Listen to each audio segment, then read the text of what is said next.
मुक्ति निश्चित, पंच इंद्रिय के विषय खोटे खोटे। आत्म राजा बैठा छे, दृश्य जोईए आपणे के आत्म राजा बैठा छे, देव ललिता आटा मारे छे, दरवाजा पर ऊभो छे। जोईए हवे शुं थाय छे आगळ।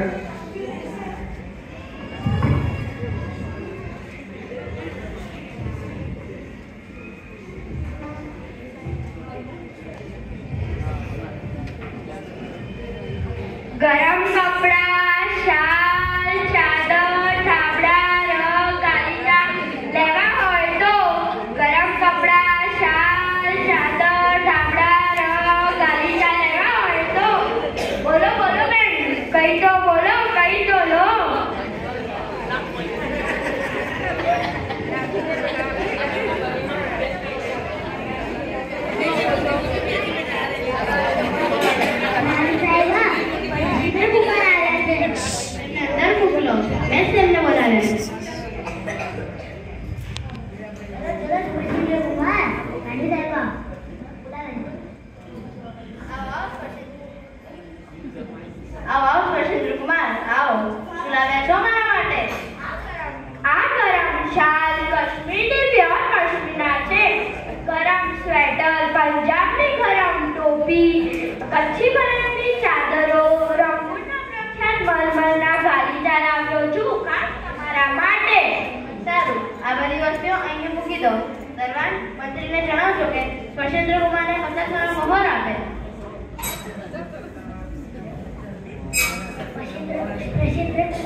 जो देश माटे केवा राजदेशना परिणाम थाय।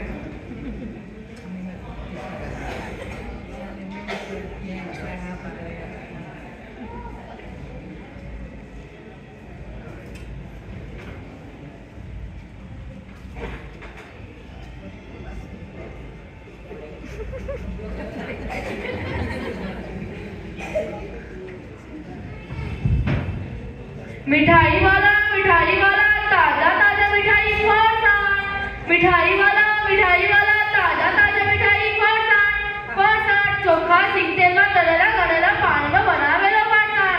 बोलो बेन साहब, आबू कितना किलो मांगू? बोलो बहुत दूर से आवे छू। बोलो बेन साहब।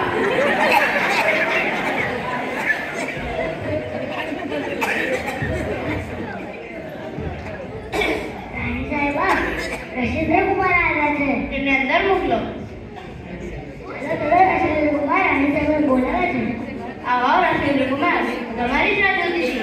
ચુલાવ્યા છો મારા માટે મીઠા મીઠા પોરબંદરના ખાધા તીખા તીખા રતલામી છે। સુરતી ખમણ, રાજકોટના પેડા, નડિયાદથી ભૂસો લાવ્યો છું અને રાજસ્થાનની લબડી, તલોદના ગોઠા, પેથા મોટા ગળેસા મારી માટે લાવ્યો છું। ઓહો રસિન્દ્ર કુમાર, આ સાંભળીને તો મારા મોંમાં પાણી આવી ગયું। ક્યાં ને આ બધું ખાઈ લઉં? આ બધી વાનગીઓ અહીં જ રાખીને જાઓ। બોલો બીજું શું છે તમારી પાસે? સાહેબા, મારી પાસે તો 5 પ્રકારની વાનગીઓ છે। ખાટો, મીઠો, તીખો અને ચટપટો। આ બધી જ વાનગીઓ હું તમને મોકલાવી દઈશ। સારું, આ બધી વાનગીઓ અહીં રાખી જાઓ। દરવાન મંત્રીને જણાવજો કે રસિન્દ્ર કુમારને 50 સોના મોહર આપે। મોહર આપે? હા હા, આજે તો રાણી સાહેબ બધું જ કરી દીધું। આજે તો મારા વાત કરી ગયો। जो रात्रि में पण केवा भोजन थाय छे।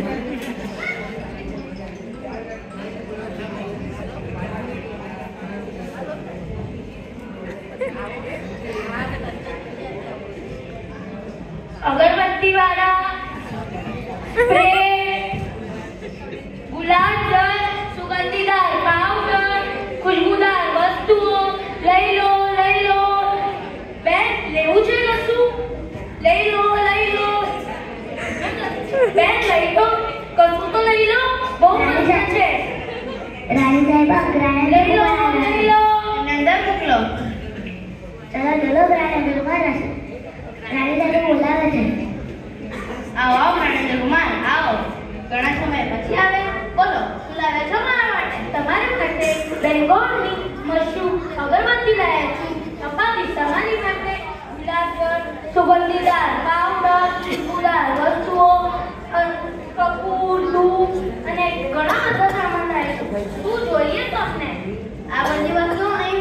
જાઓ.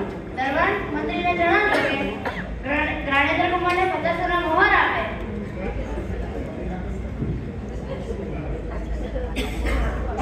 ગ્રાણેન્દ્ર કુમારને 50 સોના મોહર. આહા, આજે તો હું માલામાલ થઈ ગયો. રાણી સાહેબાએ તો બધું ખરીદી લીધું. આહા આહા.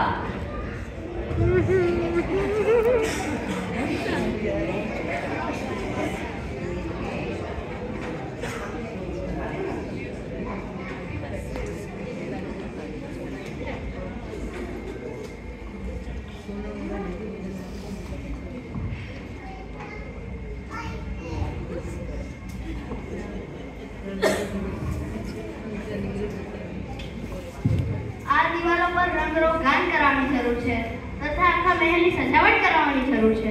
દરબાર જાઓ, નયનકુમારને મહેલમાં બોલાવીને લાવો. તો નયનકુમાર રાણી સાહેબ બોલાવે છે. શું હુકમ છે આ?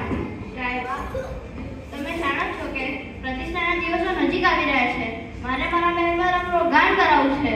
દિવાલો પર વિવિધ ચિત્રો લગાવવાના છે જેથી આંખોને ગમે. આખા મહેલની સજાવટ કરાવવાની છે. તમે ફિકર ના કરશો રાણી સાહેબા, હું વિવિધ રંગોથી આપણે મહેલને સજાવીશ અને વિવિધ ચિત્રોથી આપણે મહેલને સજાવીશ. તેને જોઈને આખે ગામે ગામે તેની પ્રશંસા થશે. તેની પ્રશંસા કરતા લોકો થાકશે જ નહીં અને હું આખા નગરને પ્રકાશિત કરીશ. તેને જોઈને દુશ્મનો પણ ચકિત થઈ જશે. જાઓ, જશ્નની તૈયારી કરો. જેટલો મન ખર્ચો થશે એટલે તમને મળી જશે. કમી ના રહેવી જોઈએ. કાળો, પીળો, સફેદ, વાદળી રંગોનું મિશ્રણ કરી આપણે મહેલને સજાવીશ. દરબાર મંત્રીને જણાવજો કે નયનકુમારને 50 સોના મોહર આપે. નયનકુમારને 50 સોના મોહર આપે. આહા, હું તો મારામાર થઈ ગયો.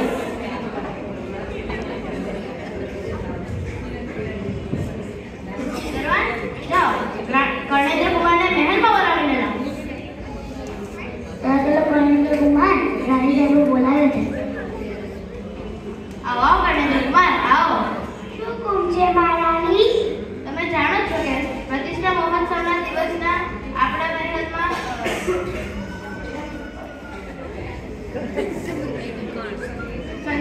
તમારે નગરના લોકો માટે સુંદર સંગીતનો ભવ્ય કાર્યક્રમ કરવાનો છે. એવી આપની મરજી મહારાણી પાલકા. આ વખતે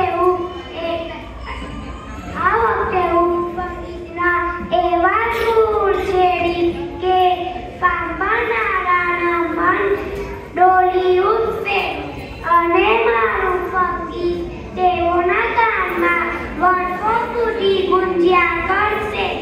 આ વખતે હું એક નવી ધૂન રજૂ કરી સારેગામા પલાળી ગાના એવા સૂર છેડી કે સાંભળનારાના મન આનંદથી ભરાઈ જશે.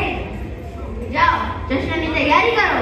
જેટલો મન ખર્ચો થશે એટલો તમને મળી જશે. દરબાર મંત્રીને જણાવજો કે કર્ણેન્દ્ર કુમારને 50 સોના મોહર આપે.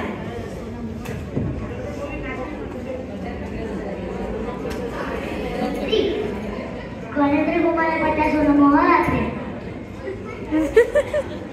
વાહ, આજે તો હું માલામાલ થઈ ગયો.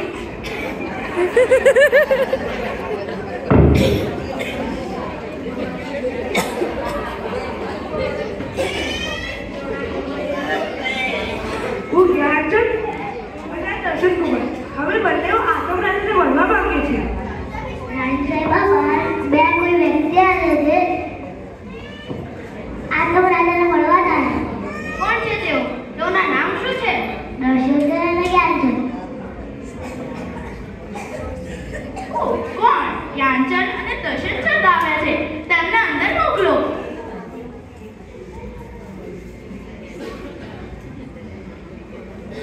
હે આતમ, જા જા જા. ક્યાં સુધી હું મોહનિદ્રામાં સૂતો રહીશ? ત્યાં સુધી હું વાંચિત્રીઓ અને તેના વિષયોમાં રચ્ચુપચ્ચું રહીશ. હે આતમ, તારા અતિપ્રિય જાનવર સ્વભાવને ભૂલીને તું ક્યારે એક ઇન્દ્રિય, બે ઇન્દ્રિય કે પાંચેન્દ્રિય શરીર ધારણ કરીને આ સંસારમાં ભમી રહ્યો છે. સ્પર્શેન્દ્રિયમાં હાથી, રસના ઇન્દ્રિયમાં માછલી, ઘ્રાણેન્દ્રિયમાં ભમરો, ચક્ષુ ઇન્દ્રિયમાં પતંગિયું અને કર્ણેન્દ્રિયમાં હરણ.